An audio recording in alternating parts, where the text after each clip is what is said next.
Keď som dnes otváral Twitter a videl všetky správy, čo sa na mňa chrli z práve prebiehajúceho Comic-Conu San Diego, bol som taký, že daj to do mňa, poď. Až do toho momentu, keď na stage prišli bratia Rusovci a začali rozprávať o Victor Von Doomovi a ich novom počine Avengers Doomsday. Listen, if we're gonna bring Victor Von Doom to the screen, and he is one of the more complex characters in all of comics, right, Kevin? I mean, this is and potentially one of the more entertaining characters in all of fiction. If we're gonna do this, if we're gonna bring him to movie theaters worldwide, then I think we're gonna need the greatest actor in the world. Bol som nahypovaný, predaný a keď povedali, že túto postavu musí hrať najlepší herec, tak mi hneď išli mená hlave ako Leo DiCaprio, Cillian Murphy, Robert Downey Jr. a veru som sa trafil.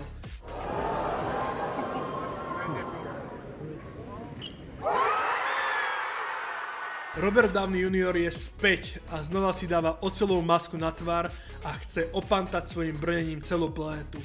Ale teraz asi v trošku inom zmysle. New mask.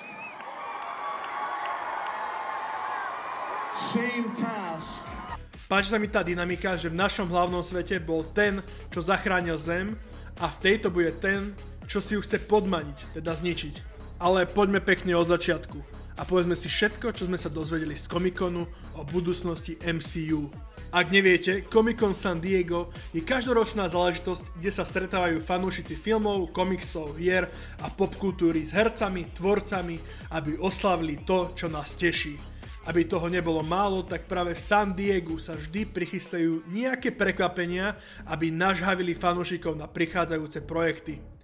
Z tých mimo Marvelu, čo mňa prekvapili, je napríklad to, že sú až 3 The Boys projekty vo výrobe.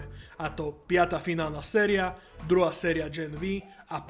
séria WoW Rising, ktorá sa bude orientovať na Stormfront a Soldier Boya v 50. rokoch. Taktiež som unesený z nového pokračovania Dextera, sériového vraha z Miami, ktorý dostane už druhé oživenie v novej sérii Dexter Resurrection.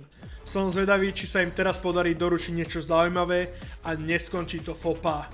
Poďme ale späť. Na tohtoročnom paneli Marvelu sa objavil Kevin Feige a zdelil nám, že jeho prezentácia sa bude orientovať okolo 3 filmov, a to Captain America Brave New World, Thunderbolts a Fantastic Four.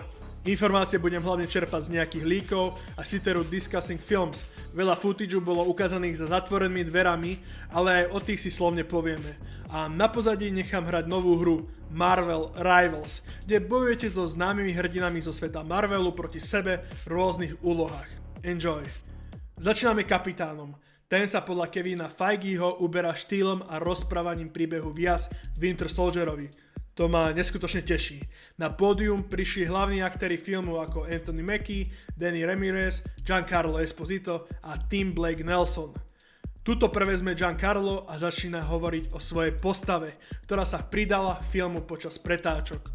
Oznamuje nám reálne meno svojej postavy a nie je to žiaden ST Bridge, ale král Serpent Society Sidewinder. Sidewinder je podľa komiksov zrušný obchodník a dokázal vybudovať Serpent Society, teda hadiu spoločnosť vo veľmi úspešnú zločineckú organizáciu. Do jeho arzenálu patrí aj teleportačný plášť. Sidewinder má na sebe plášť, ktorý mal môcť teleportovať jeho a kohokoľvek iného, koho ním zakryl. Uvidíme, či sa takéhoto niečo dočkáme, ja si skôr myslím, že tu bude figurovať ako nejaký boss, čo sa nebojí si zašpiniť ruky. Taktiež potvrdili, že mŕtvola Tiamuta má v sebe adamantium a práve o adamantium budú bojovať veľmoci. Čiže super, máme tu kov silný ako Vibranium, z toho čo bol vytvorený kapitánov štít a podľa mňa práve na konci alebo počas filmu dostaneme adamantiový štít nového kapitána, aby porazil Red Hulka. Taktiež sa prehrávali exkluzívne zábery za zatvorenými dverami, kde prezident Ross, Harrison Ford, hovorí priamo o Celestialovi a Adamantiu. Návštevníci dostali aj zábery na premenu Rossa na Red Hulka pred Bielým domom. Tvár Red Hulka vyzerá presne ako Ford, len so žltými očami a čiernymi vlasmi. Na pódiu sa nakoniec objavil aj Ford a znázornil premenu na Red Hulka. Vyzerá, že si túto postavu užíva a taktiež dodáva, že by si kľudne nechal naraz fúzi, keby ho to požiadali. Je jasné, že toto je extrémny ťahač a preto sme k tomu dostali veľa infa. Plus je to film, ktorý má asi najbližšiu premiéru zo všetkých.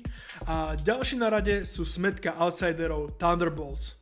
Tu sme dostali oveľa menej než ako u Kepa. Predstavujú sa nám herci na pódiu. David Harbour, ktorý hrá Red Guardiana, prichádza v kostýme a čuduje sa, že prečo ostatní tiež nie sú v oblekoch.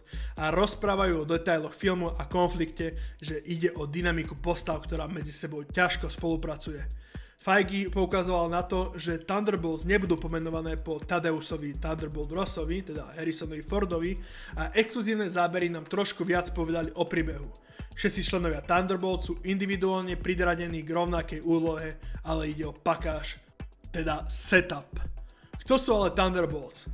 Ako som spomínal, skupina hrdinov na najmutie, dalo by sa tak povedať, veľmi zjednodušené povedané Suicide Squad Marvelu, ktorý bol vytvorený, aby mali hrdinov na misie, kde nechcú poslať veľké mená a chcú, aby tieto činnosti zostali pod pokličkou tajomná. V Thunderbolts uvidíme Red Guardiana, Winter Soldiera, Jelenu Black Widow, US Agenta, Ghosta a Taskmastera. Fantastická štvorka to otvorila vo veľkom štýle, keď na pódium priletelo plavidlo štvorky, na pódiu sa zhromažďujú herci, ktorí hrajú hlavnú štvoricu a film dostáva podtitul. Nový názov snímku je Fantastic Four The First Steps. Michael Giacchino, dúfam, že hovorím to meno správne, sa bude podieľať na hudbe k filmu. Ak vám toto meno nič nehovorí, urobil soundtrack pre Up, Zúru do oblak, Thor, Love and Thunder alebo Batmana Matta Reevesa, toho najnovšieho. Režisér Matt Shakman uviedol, že chce, aby sily fantastickej štvorky boli skutočné. Film nebude mať len prostredie a estetiku 60. rokov, ale bude futuristickou verziou tohto časového obdobia. Shakman povedal, že New York vo filme je to, čo ste videli zo 60. rokov a ešte niečo navyše. Zábery za zatvorenými dverami spôsobili trošku kontroverzie, keďže film sa ešte nezačal točiť a oni už majú niečo, čo môžu ukázať. Podľa všetkého sa však jedná o testovacie zábery, ktoré sú vyrenderované do retro štýlu 4:3 a zobrazujú, že Reed Richards učí triedu a pýta sa, či chcú vidieť výbuch. The Thing je vidieť v retro zoznámke The Dating Game, ale len ako silueta. Zábery sa končia tým, že tým v oblekoch astronautov s priezviskami postav na oblekoch vstupujú na retro raketu. Záber končí Galactusovou tvárou za budovou a časť jeho tváre je vidieť cez budovu a je jasné, že jeho vizáž je komiksovo verná. Taktiež sa potvrdzuje, že Fantastická štvorka sa objaví v obidvoch Avengers filmoch. A poďme k tomu hlavnému, Avengers 5 a 6. Dostali sme správu, že na réži sa budú znova podieľať bratia Russovsi, ktorí majú na svedomí aj Infinity War a Endgame. Taktiež sa vracia aj co-writer spomenutých filmov Stephen McFeely a dvojica filmov Avengers Doomsday a Avengers Secret Wars môžeme očakávať v máji 2026 a máji 2027. Extrémne. Ako som na začiatku spomínal, Robert Downey Jr. sa vracia do MCU ako Victor Von Doom, ako Dr. Doom. A musím povedať, že toto je zároveň úžasný stunt move, lebo asi všetci zabudnú na Kanga a budú sa sústrediť na túto éru veľkého zlého, čo nás čaká. Som zvedavý, ako to spracujú a dúfam, že to bude úžasné. Verím bratom Russovcom, že dorúčia dobrú adaptáciu Dooma a budem sa modliť, aby sa z Viktora nestal len off-brand Tony Stark. Ak ste nikdy nepočuli o doktorovi Doomovi a nevideli ste ani predchádzajúce dve adaptácie tejto postavy vo filmoch Fantastickej štvorky, tu je menšie zhrnutie tejto postavy. Doktor Victor Von Doom alias Dr. Doom je latverský politik, monarcha a najvyšší vodca pre kráľovstvo Latvéria. Bol zjazvený po nehode a nosí železnú masku a brnenie, aby skryl svoju pravú tvár. Je považovaný za jedného z najbriliantnejších mozgov a vedcov na planéte Zem. Je to tiež čarodejník so zručnosťami mágií, ktorý sa zhoduje s najmocnejšími bytostami vo vesmíre. Čo z neho robí potenciálneho kandidáta na Sorcerer Supreme. Dúfa, že dobývaním sveta prinesie ľudstvu poriadok a zlepšenie. Bez rozdielu v schopnostiach, egu a sile vôle sa dostal do konfliktu s nadľudskými aj kozmickými bytostiami. Je najlepšie známy ako rival Reeda Richardsa a úhlavný nepriateľ Fantastickej štvorky. Ale ako môže byť Robert Downey Jr. náš Tony Stark Doomom?